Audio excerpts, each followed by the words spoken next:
É isso, agora são 8h08. Sou Michele, nessa semana a gente falou muito de obesidade, né? Que é um tema que a gente traz aqui para o jornal Nova Brasil nesta manhãzinha, porque uma comissão global propõe uma reformulação no diagnóstico da obesidade, que vai além daquele índice IMC, que a gente tanto falou durante muito tempo e que definia a obesidade também. Para isso, nós convidamos aqui o Dr. Ricardo Cohen, que é chefe do Centro Especializado em Obesidade e Diabetes do Hospital Alemão Oswaldo Cruz, presidente mundial da Federação Internacional de Cirurgia da Obesidade e Distúrbios Metabólicos. Dr. Ricardo, bom dia, obrigado por atender o jornalismo da Nova Brasil, hein? Bom dia, tudo bem com vocês? Tudo bem. Dr. Ricardo, por que essa nova determinação, por que essa nova avaliação ou uma reavaliação da obesidade nesse momento, doutor Ricardo? Na verdade, como você começou a conversa, o índice de massa corpórea isoladamente sozinho não nos diz nada sobre o indivíduo ter uma doença ou não. Então, nessa comissão de 56 especialistas, mais associações de pacientes, decidiu definir a obesidade como uma doença crônica, como todas as outras doenças crônicas, com sinais e sintomas, e que a gente conta com o índice de massa corpórea como secundário, mais algumas medidas como a cintura e outras medidas que nos indiquem eventual dicas para que o indivíduo, a gente sabe que o indivíduo tenha acúmulo de tecido adiposo. Então, a fundamental mudança aqui é mostrar que a obesidade, por si só, tem sinais e sintomas causados por ela, e, com isso, fazemos o diagnóstico de obesidade clínica, que é a grande novidade dessa recomendação. Doutor Ricardo, eu queria que o senhor explicasse justamente, seria o quê? Uma pré-obesidade? O que é exatamente? Porque também se confunde com questão de sobrepeso. A gente tira um pouquinho da frente a palavra peso, ele é importante, mas ele está no banco de reserva, ele não é titular. O titular da história na obesidade clínica e pré-clínica não tem nada a ver com pré-obesidade. Obesidade nós definimos como um acúmulo de tecido gorduroso.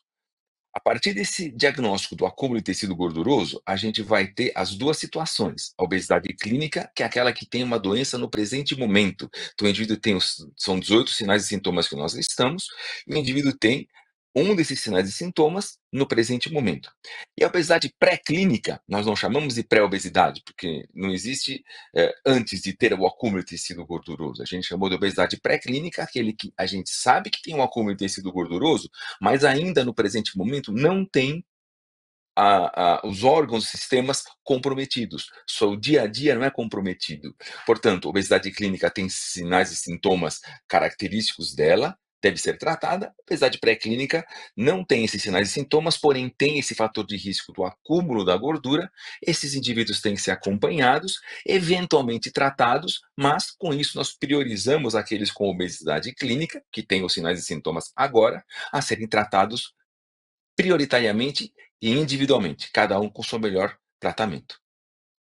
O doutor Ricardo, só para que fique muito claro, se eu for diagnosticado lá com a obesidade clínica, eu tenho uma prevenção para não chegar na obesidade clínica, se eu estiver na pré-clínica ou não? Se você está na obesidade pré-clínica e não tem genética, depende da faixa etária, que indique algum...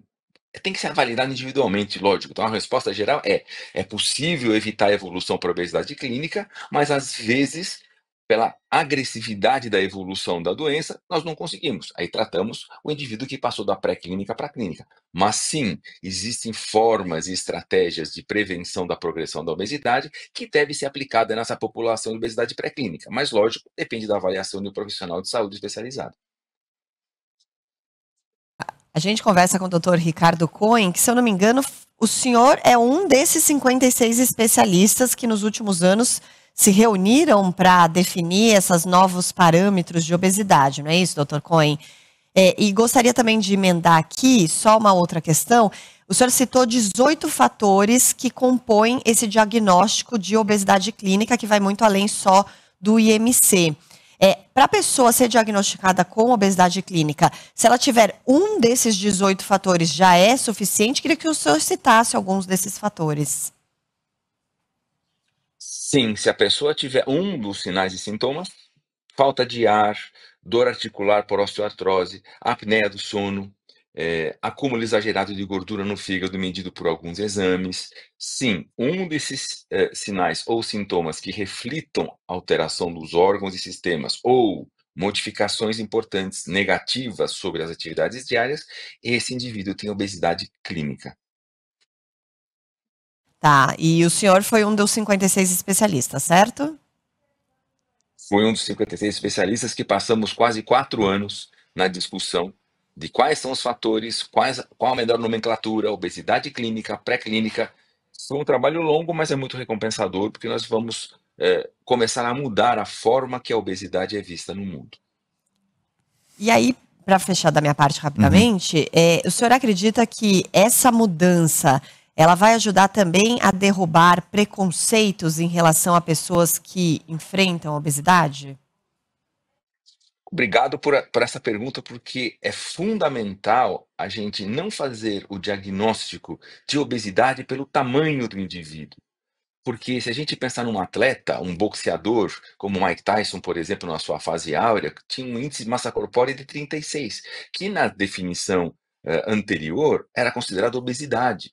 E não é, ele era um atleta com massa magra. Então, com bastante massa magra. Então, fazer o diagnóstico de obesidade a partir da corpulência, do tamanho do indivíduo, é segregar aquele indivíduo que tem o aumento da deposição de gordura e a culpa é atribuída a ele. Ele é o culpado de tudo. Porém, se eu souber que é uma doença com base genética e souber que tem sinais e sintomas de uma doença que eu possa tratar, esse indivíduo ganha um RG, tem uma doença chamada obesidade clínica, tem que ser tratado de diversas formas e eu sei que a culpa não é minha, eu posso sim ser tratado e se eu tirar esses sinais e sintomas com os tratamentos cirúrgicos ou clínicos, eu posso colocar a obesidade clínica em remissão. Então, é uma grande mudança de conceito sobre isso.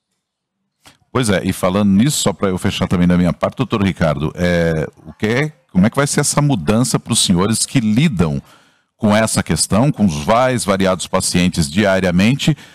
Qual é o benefício que essa alteração, que esse estudo traz agora para o tratamento das pessoas de um modo geral, do ponto de vista médico? Do ponto de vista do paciente, já falamos, ele é bem recebido com uma doença e sua identidade de doença. Do médico, ele vai ter a definição finalmente de uma doença como qualquer outra doença, depressão, por exemplo, tem sinais e sintomas e o psiquiatra trata com remédio para depressão. Então nós, como cirurgiões e clínicos, vamos ter os sinais e sintomas e tratar esses indivíduos que têm os sinais e sintomas priorizadamente. A obesidade pré-clínica será acompanhada no consultório, nos ambulatórios, nas UBSs, e esses pacientes então serão acompanhados e tratados se for necessário. Do ponto de vista do pagador, seja público ou privado, nós vamos mostrar com essa classificação que temos pacientes que têm que ser priorizados para o tratamento, aqueles mais graves primeiro e aqueles que não têm tanta gravidade, claro que serão tratados, mas daremos a chance de priorização para aqueles que mais necessitam. Então a gente conseguiu com essas definições acomodar vantagens ao paciente, ao médico que atende que ele vai ter sinais e sintomas palpáveis para tratar e colocar a doença da obesidade clínica em remissão, ou acompanhar a obesidade pré-clínica e adotar medidas de prevenção, e para o pagador saber quem ele precisa alocar recursos primeiro. Só uma dúvida bem rápida. Quando o senhor fala que agora vai ser tratado exatamente como uma doença, até hoje, obesidade não tinha um CID, que é aquela classificação internacional de doenças e problemas relacionados à saúde? A obesidade definida pelo índice de massa corpórea tinha um CID, tem um CID, é o E66.0. Porém, depósito de gordura baseado no IMC não quer dizer nada. Lembra do Mike Tyson, ele tinha 36 de IMC e só tinha músculos. Então, agora, com obesidade clínica, qualquer doença crônica e progressiva, qualquer uma, diabetes, lúpus, depressão, tem sinais e sintomas. E até anteontem, quando foi publicado o nosso consenso, a obesidade não tinha sinais e sintomas atribuídos a ela mesma. A grande mudança, o detalhe da mudança é que nós temos sinais e sintomas de uma doença no presente momento, como qualquer doença crônica. E antes não, era simplesmente classificada pelo tamanho do indivíduo, pelo índice de massa corpórea, que levava a isso? A muitos tratamentos desnecessários e alguns subtratamentos, aqueles que tinham um IMC menor, mas já tinham uma doença instalada da obesidade com sinais e sintomas. Então, o IMC sozinho não determina a doença, determina tamanho de indivíduo só. E tamanho não significa doença. Perfeito, acho que foi muito claro aqui o Dr. Ricardo Cohen, que é chefe do Centro Especializado em Obesidade e Diabetes do Hospital Oswaldo Cruz, presidente mundial da Federação Internacional de Cirurgia da Obesidade e Distúrbios Metabólicos. Doutor Ricardo, muito obrigado, viu, pelo esclarecimento aqui ao nosso ouvinte, a quem nos acompanha também por imagens, e um ótimo dia aí para o senhor. Obrigado você, e gostei que você é palmeirense. Vamos ser campeões de tudo esse Tamo ano. junto. Obrigado. Vamos ganhar tudo de novo. E o tetra do Paulista já é nosso. Valeu, doutor Ricardo. Valeu, doutor Cohen.